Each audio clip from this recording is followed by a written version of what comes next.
মানুষ একটি উন্নত জীব। একমাত্র শিক্ষাই মানুষকে উন্নত করে।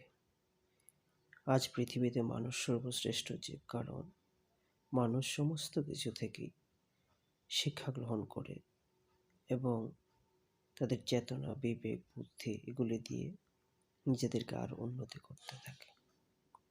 আজ আমরা পিঁপড়েদের থেকে শিখব।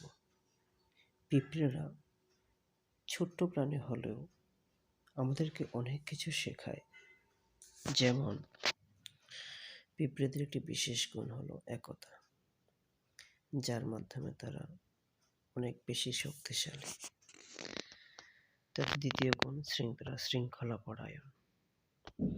তারা সবসময় একই শৃঙ্খলায় চলে। তাদের তৃতীয় গুণ, তারা অক্লান্ত পরিশ্রমী।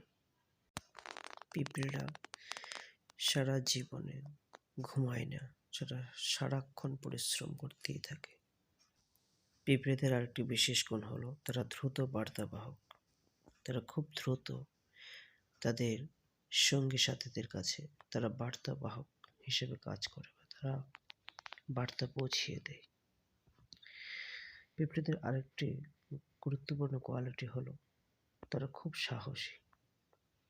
তাদের যে অনেক বড় কোনো জীবও যদি তাদের উপর আঘাত করে, তারা কোনো ভয় না পেয়ে তাদের উপর আক্রমণ করতে তারা দ্বিধাবোধ করে না।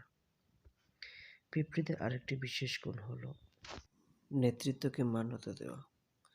অর্থাৎ তাদের রানী যে পিঁপড়ে থাকে তার কথা মতোই তারা সকলে কাজ করে থাকেন। পিঁপড়েদের আরেকটি বিশেষ গুণ হলো তারা নিজের থেকে 20 গুণ ভারী বহন করতে তারা সক্ষম। আরেকটি বিশেষ গুণ হলো দলগতভাবে কর্মসাধন। পিঁপড়েরা সবসময় তারা দলগতভাবে একত্রভাবে তারা কর্মসাধন করে থাকে। তাদের আরেকটি বিশেষ গুণ হলো পারস্পরিক সহযোগিতা। তারা সবসময় একে অপরকে সহযোগিতা করে কর্ম করার মাধ্যমে। পিঁপড়েরা কখনোই কর্মের মধ্যে অলসতা দেখায় না। তারা সবসময় একে অপরকে সাহায্য করে। সহায়তা তাদের একটা বিশেষ গুণ। পিঁপড়েদের আরেকটি গুরুত্বপূর্ণ কোয়ালিটি হলো ভবিষ্যতের জন্য খাদ্য সঞ্চয়কারী। তারা তাদের সকলের জন্য সব সময় খাদ্য সঞ্চয় করতে থাকে।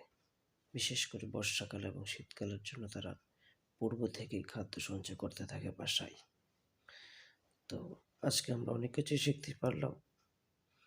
আশা করি আপনাদের ভালো লেগেছে ভিডিওটি।